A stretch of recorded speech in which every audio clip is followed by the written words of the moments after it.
Bonjour, avec un peu de retard, chronique bande dessinée aujourd'hui, manga ou peut-être Gekiga, je ne sais pas, avec le volume 5 de Lone Wolf and Cub intitulé Vent Noir, donc Kozure Okami en VO, BD réalisé par Koike Kazuo et Kojima Goseki. C'est traduit du japonais par Makoto Ikebe avec une couverture de Frank Miller et Lynn Varley. Ça a été publié par Panini dans la collection Génération Comics en 2004.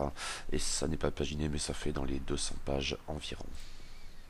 Avec un retard non négligeable, je vous cause aujourd'hui de ma lecture du 5e tome intitulé Vent Noir de Lone Wolf and Cub, la mythique bande dessinée de Koike Kazuo et Kojima Goseki, consacrée à Ogami Itto et son fiston Daigoro, arpentant les routes du Japon d'Edo dans une quête sanglante et impitoyable de vengeance, à proprement parler, un séjour en enfer. À mesure que la série progresse, il m'est impossible de livrer tome après tome des comptes rendus aussi amples que pour les premiers volumes. Je me répéterai inévitablement. Je vais donc essentiellement me focaliser sur les 5 histoires comprises dans ce 5e volume. Quelques petites choses à noter cependant.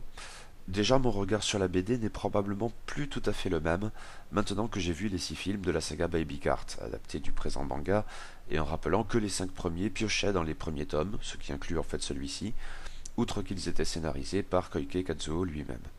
Le jeu des passerelles s'impose presque naturellement. Cependant, demeure une différence de ton essentielle. La BD fait beaucoup plus sérieuse que les films. Le ton est plus impitoyable et les gadgets comme les prouesses martiales, certes pas absents, ne suscitent pas le même effet popcorn que dans les films, finalement drôles dans leur outrance. Ensuite, mais c'est peut-être lié, je relève que si les épisodes ne s'enchaînent pas à proprement parler et ne sont probablement pas dans l'ordre chronologique de toute façon, ils en forment pas moins de plus en plus une architecture cohérente où les éléments se multiplient qui dessinent une trame globale, centrée bien sûr sur la lutte sanguinaire opposant Ogami Itto aux ignobles Yagyu qui ont provoqué le massacre de sa famille, mais cela peut en fait aller au-delà. Enfin, mais c'est à nouveau lié, pour l'heure la BD parvient toujours à surprendre régulièrement. C'est assez impressionnant à ce stade, car à mesure que les personnages et la trame se définissent, en se renforçant mutuellement, le risque n'est sans doute pas négligeable à vouloir surprendre le lecteur d'inclure par la force des développements, somme toute inutiles, voire inadaptés. Mais loin de là.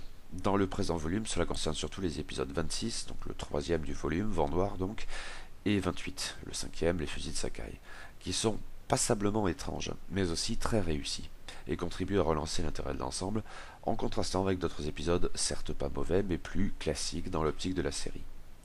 Allez, quelques mots de ces 5 épisodes donc. Les Dochujin est l'épisode le plus bref de l'ensemble, une trentaine de pages, là où les 4 autres en font une bonne soixantaine chacun. Il n'en a pas moins son importance dans la série, et c'est peu dire, car il éclaire aussi bien le présent d'Ogami Itto que son passé, ceci en jouant à ces 2 niveaux de sa lutte contre le clan Yagyu. En outre, il a fourni au film Baby Cart 2 thèmes passablement importants. En effet, dans une longue mise en place, nous voyons les Yagyu comprendre comment Ogami Itto communique avec ses employeurs pour décider de ses missions d'assassinat, en usant donc des Dochujin du titre, des symboles plus ou moins cryptiques hérités semble-t-il d'un traité sur l'art de la guerre. Cette compréhension change sans doute les modalités de la traque. Mais dans l'immédiat, le clan lance sur la piste de l'assassin un de ses meilleurs éléments, Yagyu Gunbei. Le motif est sans doute classique, de l'adversaire qui renchérit sans cesse sur sa compétence face à l'indomptable loup solitaire. Pourtant, le sentiment ici produit est assez différent au-delà de l'issue du duel, car c'est pour nous l'occasion d'en apprendre davantage sur le passé de notre héros et les raisons de son conflit avec les Yagyu. Gunbei a en effet par le passé vaincu Ogami Itto, et dans des circonstances particulières qui fondent quelque part l'ensemble du récit. Un épisode bref mais important donc, pour tout ce qui est sous-jacent au premier chef. Ce n'est pas le duel qui compte à proprement parler. A noter, le dessin de Kojima Goseki est bien sûr toujours aussi brillant. Ici, il joue beaucoup de la pluie avec une belle efficacité, une belle pertinence. Nous repassons donc maintenant, avec la colline de l'exécuteur, à des épisodes de la taille devenue canonique depuis le tome 2, soit une soixantaine de pages. Un format idéal. L'épisode précédent était réussi, mais aussi passablement dense à cet égard, même si en fait de densité, le présent épisode s'avère lui aussi assez riche, mais aussi et surtout tendu. Il y a quelque chose qui parcourt l'ensemble du récit et qui fait froid dans le dos, sur une base sans doute assez classique, mais la variation est très réussie. Nous avons donc affaire à une petite bande de 6 chasseurs de primes, en fait des brigands ne valant pas mieux que leur proie, et par ailleurs des crèves-la-faim. Ils tombent par hasard sur Ogami Itto et comprennent bientôt de qui il s'agit. Des êtres sensés auraient aussitôt décidé de mettre un continent ou deux entre eux et le redoutable Ronin, mais non, pas ces imbéciles. Ogami Itto est riche, forcément, c'est notoire, il touche 500 ryo pour chaque contrat, et si en plus il ramène sa tête au Yagyu, les imbéciles. Ou pas. C'est que le chef de la bande, un Ronin, lui aussi a des raisons autrement personnelles et oppressantes de s'en prendre à l'assassin, des raisons qui nous ramènent à l'épisode Le chemin blanc entre les fleuves dans le tome 3 et au premier film de la saga Baby Cart, à savoir Le sabre de la vengeance. Typiquement ce que je disais plus haut d'une trame qui s'étoffe au-delà de la seule vendetta contre les Yagyu. Et comment faire alors pour vaincre l'assassin? S'en prendre sans doute à ce qu'il a de plus cher, Daigoro. La pire des idées, vous vous en doutez, mais l'épisode est donc aussi l'occasion de broder sur la relation entre Ogami Itto et son fils, avec la terrible froideur habituelle, mais aussi d'autres choses plus subtiles qui ne se montrent pas toujours. Et tout cela fournit donc un motif d'une tension admirable. L'épisode est relativement classique, sans doute, mais fonctionne très bien. On passe à toute autre chose avec Vent Noir, un épisode très étrange, mais aussi très réussi, et riche là encore d'échos douloureux du passé, même au-delà des Yagyu là encore, qui permettent d'affiner le portrait d'Ogami Itto, et sa figure peu ou prou paradoxale d'assassin impitoyable et pourtant de guerrier accordant de la valeur à l'honneur, Ronin qui conserve un code, même en arpentant le Meifumado. Mais ceci, donc, d'une manière heureusement inattendue. Nous y découvrons Ogami Itto en train de faire quelque chose de très improbable, travailler avec des paysannes dans une rizière. L'amabilité des femmes, leurs chants enjoués, ne dissimulent pas leurs troubles. Qu'un samouraï, même un Ronin, travaille dans la rizière, à leur côté, c'est inouï. En fait, c'est peut-être même plus que cela, à la limite de l'illégalité. Or, il ne veut rien leur dire de ses motivations, et c'est forcément un peu suspect. Le lecteur, du coup, subodore quelques stratagèmes. Dans les 4 tomes précédents, l'assassin en a commis quelques-uns de non moins incongrus. Mais le lecteur se trompe. Reste que cette situation anormale ne peut pas durer éternellement. Des samouraïs du coin voient Ogami Itto, ils n'ont pas idée de son identité, eux non plus, travailler dans la rizière, et ils s'en offusquent. Ne sait-il donc pas que tous les hommes valides ont été réquisitionnés pour les travaux de terrassement contre les crues? Ce qui m'a ramené à Satsuma, l'honneur de ces samouraïs, de Hirata Hiroshi, mais en fait il n'y a pas forcément de lien. Forcément, cela va déboucher sur un combat. Mais pour le coup, il est très secondaire, voire parfaitement insignifiant. Ce qui compte, c'est Ogami Itto les pieds dans la rizière, les chants des femmes, les superstitions villageoises, le grand pourquoi. Un épisode absolument superbe, avec une ambiance extraordinaire. Un des 2 meilleures surprises de ce 5e tome, décidément de bonne aloi. En retour, on a quelque chose de bien plus classique, et pour le coup bien moins marquant à mon sens, même si de qualité, avec l'épisode suivant, Asaemon le coupeur de tête. Ogami Itto, l'ancien Kogi Shakunin du shogun Tokugawa, y est confronté à un homme qui exerce, toujours, une fonction largement honorifique auprès du dit shogun, pas si éloignée de la sienne. La tâche du 3e Yamada Asaemon, Yoshitsugu, est en effet de tester le tranchant du sabre du shogun lors d'une cérémonie appelée Otameshi, consistant en gros à découper le cadavre d'un prisonnier exécuté pour s'assurer de la perfection de la lame. Mais le bonhomme sait manier un sabre contre des hommes vivants. En fait, il est un des meilleurs potters du Japon. Il le sait, même si, quand on le questionne à ce propos, il ne doute pas de ce qu'Ogami Itto est encore meilleur, et nulle fausse modestie dans tout ça. Il n'en est pas moins chargé par ses maîtres de traquer l'assassin et de le vaincre en duel. Peu sont ceux qui sont assez habiles au sabre pour vaincre Ogami Itto, et le shogunat en a plus qu'assez de la vendetta qui s'éternise. Les Yagyu ne parviennent pas à abattre leur ennemi, et plus le temps passe, plus les troubles s'accumulent, au point où la collusion du Bakufu ne fait plus guère de doute, et la situation ne peut pas s'éterniser ainsi. Yamada Asaemon, homme d'honneur et vassal, n'a pas le choix.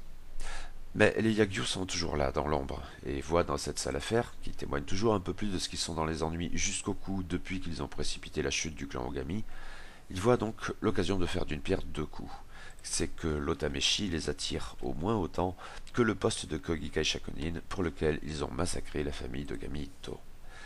La trame est donc globalement assez classique, jusque dans le principe de confronter notre assassin à un guerrier exceptionnellement digne de lui, tant pour ses compétences martiales que pour sa loyauté et son sens de l'honneur. Sur le plan du scénario, ce qu'il faut en retenir, c'est probablement surtout ce shogunat qui s'impatiente en remettant en cause la compétence des Yagyu. Un motif développé dans les films de la saga Baby Cart, mais peut-être surtout, bizarrement, dans le 6e et dernier, Le Paradis Blanc de l'Enfer, ceci alors même qu'il s'agit du seul des 6 films à ne pas piocher ouvertement dans la BD Lone Wolf and Cub, et à ne pas avoir non plus été scénarisé par Koike Kazuo. Mais le principal atout de l'épisode réside probablement dans le dessin de Kojima Goseki. La folle chevauchée de Yamada Asaemon à travers le Japon, largement muette, produit des planches de toute beauté. L'ultime épisode de ce 5e volume, Les fusils de Sakai, est peut-être le plus déconcertant, plus encore que Vent Noir. Mais c'est une incontestable réussite et qui sera peut-être déterminante pour la suite des opérations. Ceci notamment dans la mesure où cet épisode semble broder sur un aspect fondamental des films Baby Cart, surtout à partir du 3e dans La Terre de l'Ombre, et pourtant sur un ton très différent. Et alors même que l'humour est ici de la partie, et je suppose que ça n'est tout de même pas tous les jours dans le Wolf and Cub, contrairement à Baby Cart. Ogami Itto se voit proposer un contrat pas forcément inhabituel en tant que tel, l'assassinat d'un maître arquebusier, d'un talent certes incomparable, mais au point où il étouffe le travail de ses pairs, qui, moins doués pour innover, aimeraient bien mettre la main sur ses secrets, or il n'est certes pas désireux de les partager. La confrontation a lieu devant les disciples du maître arquebusier, alors même qu'il travaille sur sa dernière et plus miraculeuse invention, un système associant plusieurs arquebuses faisant feu en même temps, pour une capacité de destruction totalement inouïe. Le digne vieillard obtient de l'assassin un délai pour s'entretenir avec ses disciples.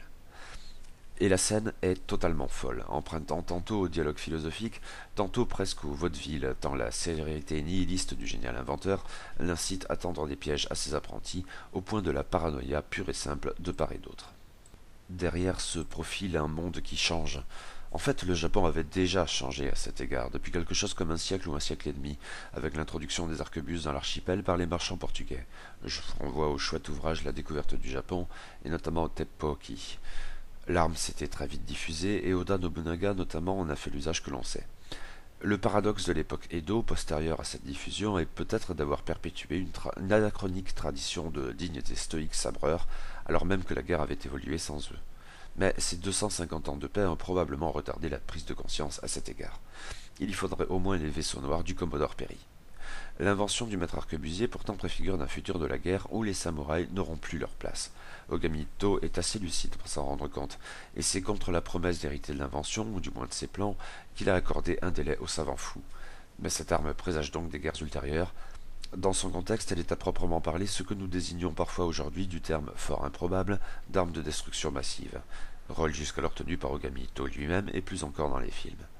Et ici nous en sommes peut-être à un tournant de la série.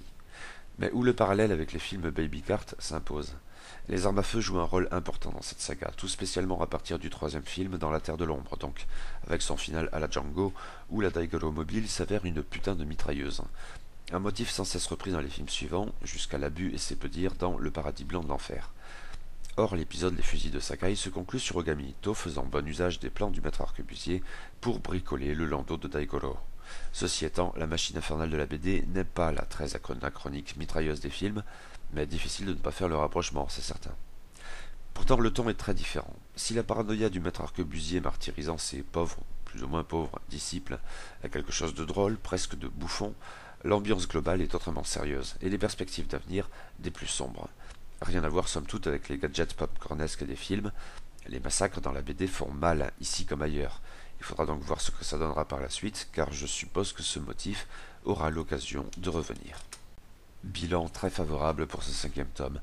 Peut-être meilleur à vrai dire que dans les deux précédents, pourtant très bon, dans la mesure où il n'y a pas vraiment ici de déchets. Les épisodes Edo Chojin et Asaemon de coupeur de tête, voire la colline de l'exécuteur, ne sont pas totalement exempts du risque bien naturel de succomber à la formule, mais la richesse contextuelle et le dessin admirable des deux premiers cités font plus que les sauver, tandis que l'épisode opposant Ogami Itto au chasseur de primes est d'une tension admirable, un vrai modèle, meilleur encore. Mais Vent Noir et les fusils de Sakai sont sans doute deux bons crans au-dessus. Des épisodes inventifs, surprenants, cohérents pourtant, et d'une pertinence à toute épreuve, avec un fond solide et juste. Oui, c'est toujours aussi bien. Alors la suite un de ces jours avec le tome 6.